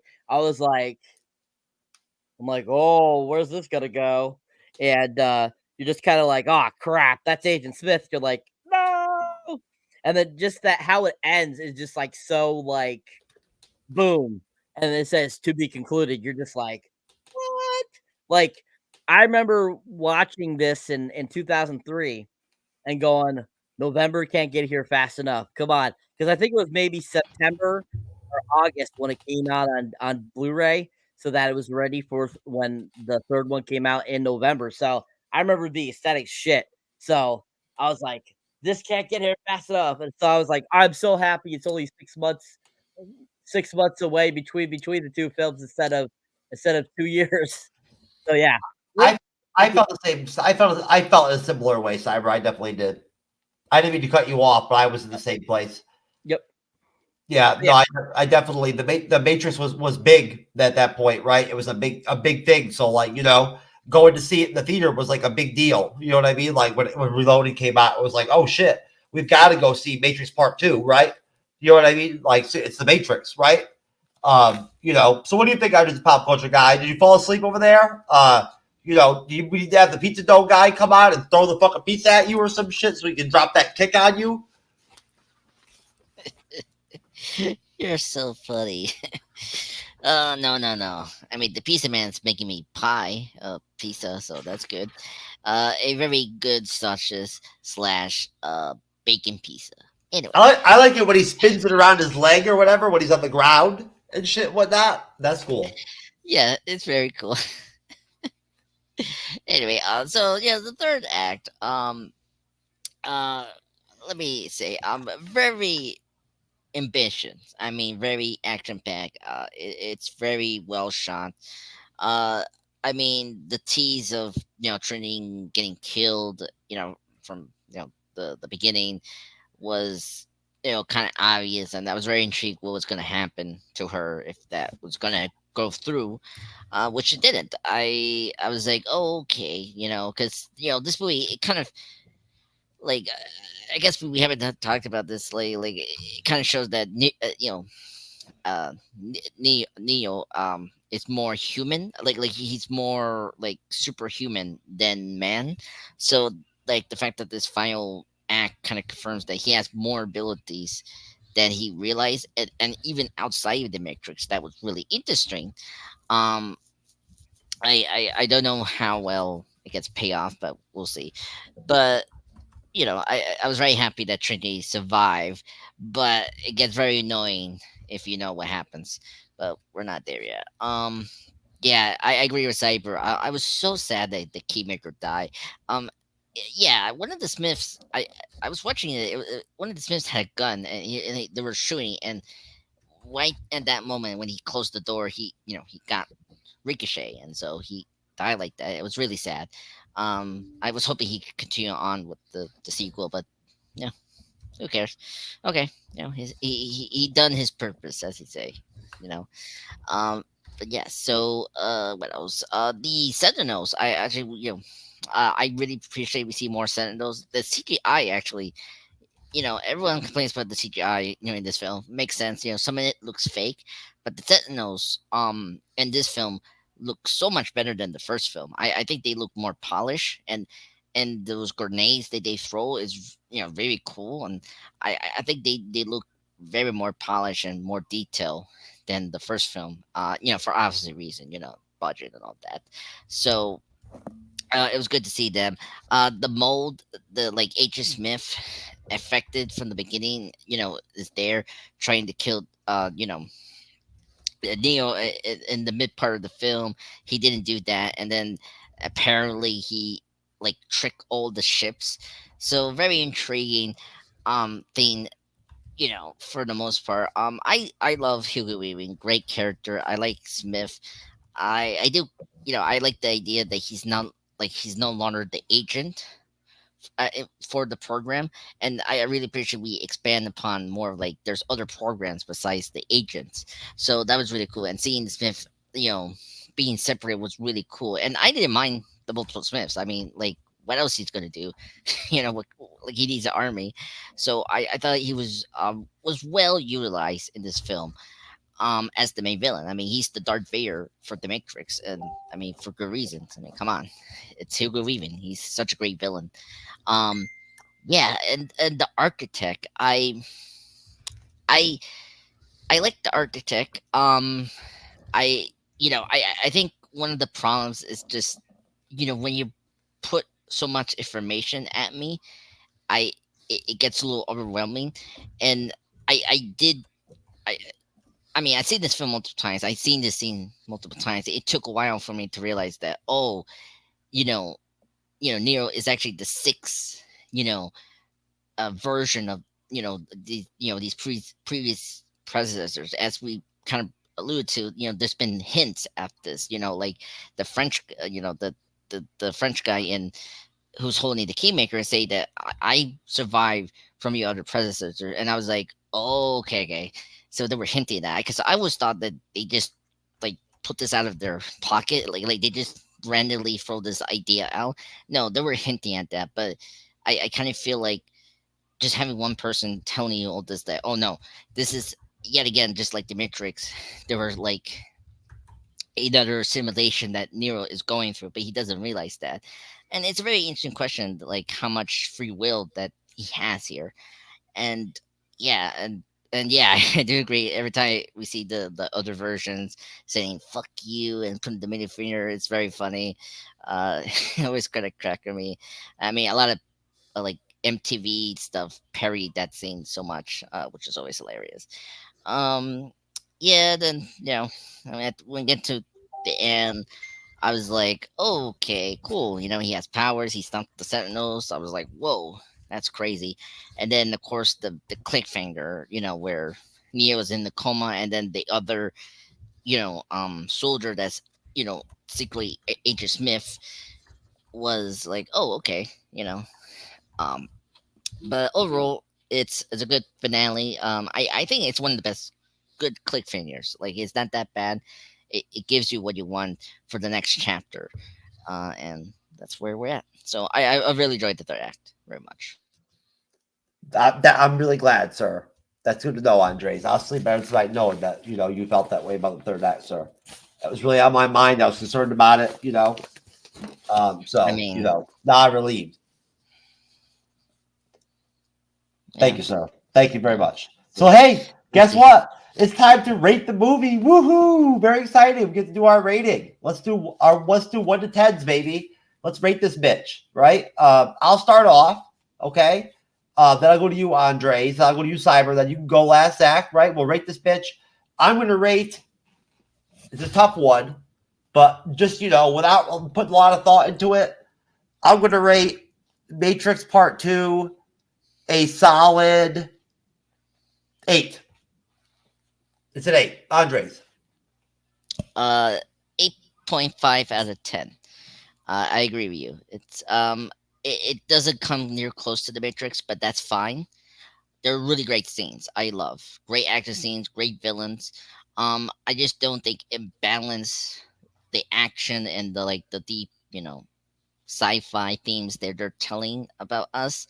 But overall, it's still an enjoyable film. I mean, they're pushing the action, which was great. So that's why I rated a 8.5 out of 10. Cyber, sir.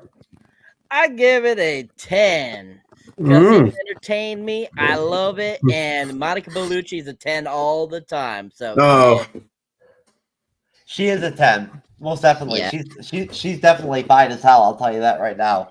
What do you got, Zach? Well, I don't know if you guys use Letterboxd, but I use Letterboxd from all my movie reviews. So I give it a 4 out of 5. So which that probably means about an 8. So I would have to agree with Jeff and Andreas here. A solid 8 if we're going out of 10. So I honestly, any part of this film is probably a 10 out of 10. All the actors and actresses did an amazing job. All of their dialogue was fucking perfect. Like, they nailed every fucking scene. Like, some of the CGI was a little wonky, which is why I probably knocked it down a little 2 points. But I mean, every other scene in this fucking film was like glorious. So I would go with 8. I think that's a solid rating. I mean, it's the same one I picked, and good comments, off the rating. I wonder to myself just now, thinking to myself, I wonder, as I mentioned before, as Andres, Cyber, we've talked about it. I wonder what younger kids would think of this movie, like teenagers or whatever. Like, if you could get them to sit down and watch it, like if this would actually work for them, if it would be entertaining enough to catch their attention. Honestly, they would probably say like skibbity toilet, fuck, what the hell is going on? Why does the graphics look so weird? No, you never know. I'm sure they know. I mean, not all of them. Well, some of them, they're all brain rot on freaking TikTok nowadays. Well, all right, folks. So we are done with Matrix Reloaded. It's over. Now the third Matrix film exists. It is now part of our reality. So, it's there now. It's now actually back on the schedule for us to review. Not next week, which is Back to the Future Part 3, but the week after. So to start off on our plugs, since, again, it is his first time with us, Zach, I'm going to go ahead and pull up your pod, South Park Bros, on Apple Podcasts, and I'm going to give you, sir, some time to go ahead and just, plug away and talk about your pod and tell the folks sort of, what y'all got going on over there, what you got cooking. So this is my podcast called South Park Bros. You should definitely go check it out if you ever listened or ever watched a South Park episode. We plan to record tomorrow. I hope to record tomorrow. There was a new obesity special that they released last Friday on May 24th. But basically, this podcast is all about South Park. Anything that happens around South Park, anything related to South Park that we talk about, like, even if it doesn't, like, for example, we discuss like topics that like don't really happen in South Park, like if it's canon to the show and not. So we do discuss really in depth some episodes, and like if any of you want to come on, like watch an episode, message me, because like I'd be down, because I'm looking for more people to just like talk. Like, even if you don't know anything about South Park, it's okay. I'll be like Jeff over here being an asshole to all the people. I already told you I'll come on. I told you. I know you said you would. We just gotta line it up. I don't mind at all. It seems like it would be interesting. Why not? I'll add it to my like guesting, bucket list. No, but I'm mentioning that Cyber Shark and I know that. I was just being silly. No, you're good. But thank you very much, Zach. And that's very kind of you to offer that, to the rest of the team and whatnot and all that. I'm sure that they appreciate it. Why don't we switch over, to Mr. Andres' Pop Culture Guy Channel Presents, Time Cop, Time Lord, sir. And then we'll let Cyberneticshark round it out before we piece us out tonight. What's going on, Sir Andres? About what your guy channel presents? Well, very good. I'm up to 952 subscribers, so that's good. A very slow grow, which is great. I recently posted a retrospect review on X-Men First Class, and just today I posted my top ranking of the Monster verse films. If you don't know, it's the kaiju franchise with the Godzilla and Kong films under Legendary / Warner Brothers Pictures. Check that out. And yeah, and tomorrow, hopefully, I will put out my Matrix 25th anniversary. Just remember that the first one has its anniversary this year, the 25th anniversary, which is crazy. So yeah, yeah, and I'm Jeff. I'm thinking our next live stream review, not this Sunday, the next Sunday, in June, is probably going to be Jackie Brown. I think it'll be good to. That sounds good. That's a good pick. Yeah. I like that. We've been talking about reviewing that for a long time. Yeah, so I just like, you know what, let's do it like now in June, because I really want to do something. Yeah, that'll be a nice change. Yeah, exactly. So that's going to be planned. But I want to say thank you, Zach, for coming. It was great to have you in the panel. Thank you for the invitation. I haven't seen I've seen bits of South Park here and there, but not a voted fan, I would say. But thank you for coming to the review for the Reloaded. It's really great. Thank you for having me. I mean, I was supposed to come to the first one, but that was my fault for not checking my messages. But that was like all my fault. But I came for this one to make up for it. That's fine, sir. That's fine. You know, we definitely appreciate you coming on, and I'm glad. I hope you enjoyed your first show with us. You know, your first show is always usually not your best one, but like, you know, at least hopefully you had a good time, and we definitely enjoyed having you on. Guesting to you know, over and covering South Park doesn't sound like it would be that difficult. You know, I would think that most people would be able to handle it. It really doesn't take that much effort. Like legit, it's like a copy and paste basically of every episode, but it's a little different on, like, you know. But again, if you just bring anything to the table, I'll break it down for you. You know, like you guys do. Cyberneticshark, sir. Your plug, sir. And if I remember correctly, I believe I saw somewhere on my notifications, or maybe on your channel. Don't you have a live stream tomorrow night or something like that? No live stream. No. Okay, my bad. Maybe that was an older one. No, I think maybe you saw. I did put up a short earlier today, letting people know that my Dawn of the Planet of the Apes review was going to be live today at 5 p.m. That's what it was. Okay. That might be what you saw. Yeah, okay, my bad. I just misinterpreted the title. I didn't realize it was a short. I thought it was a reaction. Yeah, no. It was just a short, letting people know it was going to be live today. Well, thank you for seeing it, though. Thank you. Anyways, folks, if you enjoy me here on the panel or as a moderator, you can definitely go find me under Cyberneticshark on YouTube, TikTok, Facebook, Instagram, Threads, X, Patreon, pretty much anywhere you can find my content. Rumble, BitChute, pretty much everywhere. You can check it out there. Yeah, my most recent, like I said, I just put it up today, was my Dawn of the Planet of the Apes review for the 2014 film, and put in it as part of my Planet of the Apes series video file. If you have not checked that out, definitely check that out. Hey, good job on the Alien Romulus trailer reaction there, brother. Look at that. I know, 1,000 views. I was like crazy. I'm like, wow, I don't know how that became so popular. And that's still just the teaser trailer. They haven't even put out a full trailer yet. It's a good thumbnail. Yeah. And people have been loving it, as you can see there. If you haven't watched my Rise of the Planet of the Apes review, definitely check that out too. If you haven't seen it, it's a great. Have you seen the new one? Oh yeah. I have that already recorded. I have to edit it and put it up and stuff like that. The Ministry of the Gentlemanly Warfare trailer looked really good. Oh, that movie was fantastic. Loved it. Freaking hilarious. Guy Ritchie, man, he's a phenomenal director. Yeah, if you haven't watched my review on that or haven't seen that yet, people, check it out. It's worth the watch. But I'll be having more reviews up. War of the Planet of the Apes, Kingdom Planet of the Apes, Furiosa, Matrix Saga up soon, along with the Garfield movie review and If review, Strangers Chapter 1 review. So keep your eyes up for those. They'll be up soon.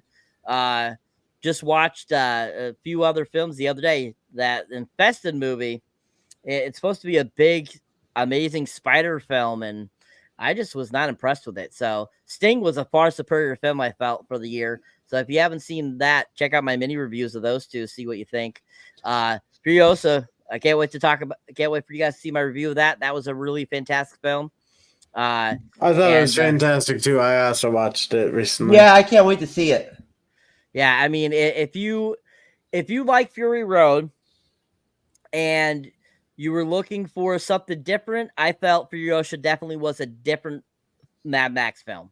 It did not seem like Fury Road at all. I was not a fan of Fury Road. I found Fury Road boring. This one I just thought was a far superior film, and I thought that Anya Taylor-Joy was a far superior Furiosa. I liked her better as Furiosa. What is the deal with the Strangers thing? Is that actually a TV series, or is that actually a chapter 1 movie? That's a movie. Okay, but it's weird because it's the third movie because we had like another one. Oh, it's actually a third film in the Strangers lineup. I didn't realize that. Well, yeah, 2008 they released the film called The Strangers with Liv Tyler and Scott. Yeah. Then Strangers Pray at Night came out a few years later. That was a sequel. This is a prequel. This is supposed to show you how they got their start.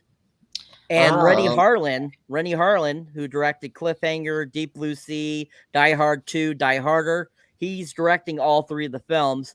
And the main character there, Madeline Pesh, she's starring in all three of the films. And they all are coming out within 6 months of each other. So Strangers Chapter 1 came out in May. We'll see another one towards the end of the year. And then we'll see the third one by the beginning of next year. That first one was good. I really enjoyed that one. Yeah. I didn't know Rennie Harlan directed that. That's really interesting. Huh. If you haven't seen it, check out that mini review. Check out my full review of it when it comes out. It was a fantastic film. I really enjoyed it. I thought that it was a great kind of reboot to the series. It definitely, I mean, if you've seen the first one, it's pretty much bit for bit the same as the original, but it's different in its own way. So I think it's a little better than the Strangers from 2008. Honestly, Cyber, last quick comment. I was hanging out recording with J-Rat last night on some new platform, Kick or whatever. Long story short, he showed me a trailer from a Netflix show with Jennifer Lopez called Atlas, and the trailer was dope. Yeah, the trailer looks dope, but the movie itself, I heard, is not that great. Okay, but the trailer looked fucking dope. Yeah. Because I saw the trailer too, and I thought it looked dope.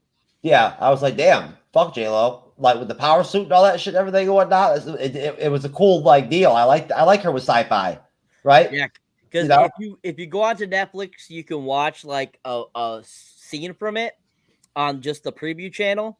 And what I watched, her acting is so over the top, cracks me up. Well, hey, Jennifer Lopez. I'm not going to badmouth Jennifer Lopez, but she was never exactly like an Oscar contending, actress or some shit. Anyways, folks, look, we love you out there. We're out of here. Listen, have a great rest of the week. It's almost the weekend. Like I said, we've got Fallout episode 8 on Friday. On Monday, Andres and I are done with SPED 97, so we're just going to be covering pop culture and fandom news and shit, right?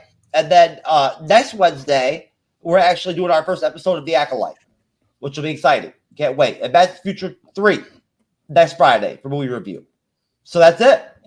We love all of you out there. We appreciate all of our supporters. Thanks for everyone for tonight. Thanks to Zach. Thanks to Andres. Thanks to Cyber. Thanks to the Matrix Reloaded. Thanks to Carrie-Anne Moss for being so bangable. And God bless you, folks. Peace. Hey, yo, Jay, can we get some ratchet one time? Look, I don't wanna talk. How you try and press the kid and really you was soft. All you know is capping, homie, you don't know the law. Pedal to the metal, you ain't catching me in park.